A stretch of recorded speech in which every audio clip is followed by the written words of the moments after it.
বাংলাদেশের সাংসদ খুনে এ কি নির্মম নৃশংসতা। হার মানাবে ওয়েব সিরিজও।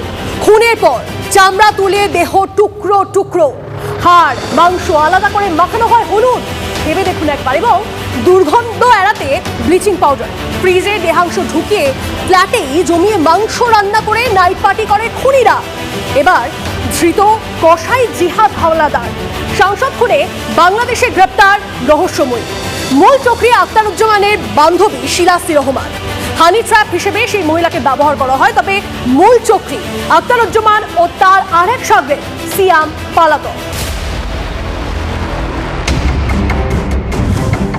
বাংলাদেশের সাংসদ খুনে হাড় হিম করা তথ্য।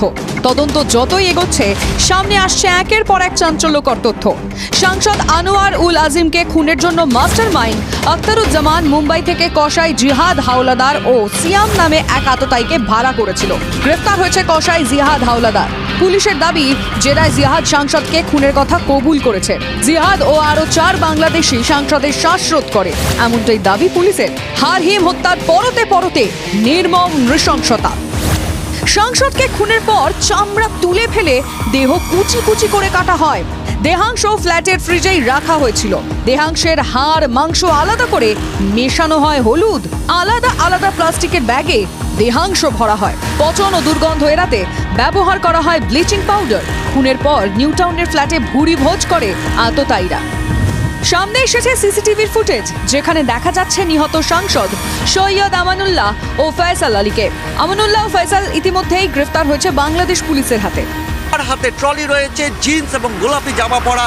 তিনি হচ্ছেন আমানুল্লাহ ওরফে শিমুল, যাকে 5 কোটি টাকার কন্ট্রাক্ট দিয়েছিল এই খুনের জন্য আখতারুজ্জামান, যিনি এই খুনের মাস্টার মাইন্ড। এবং তার সঙ্গী হচ্ছে জিহাদ, কসাই জিহাদ, যে সাংসদের দেহ টুকরো টুকরো করে কাটে এবং হাড় মাংস আলাদা করে, যাতে কোনোভাবে এই ব্যক্তিকে মৃত্যুর পরে চিহ্নিত না করা যায়। এবং ওই সিসিটিভি ফুটেজের আরেকটি অংশ প্রকাশ্যে এসছে, যেখানে দেখা যাচ্ছে যে 3 জন ব্যক্তি ওই ফ্ল্যাটে ঢুকছেন এবং তার মধ্যে সাদা জামা কালো প্যান্ট পরা হচ্ছেন সাংসদ নিচে, এবং তার সঙ্গে রয়েছেন এই আমানুল্লাহ এবং ফয়সাল আলী, যে ফয়সাল আলী বর্ণগরের বাড়ি থেকে ভাড়া গাড়ি করে সাংসদকে নিয়ে এসেছিলেন নিউ টাউনে।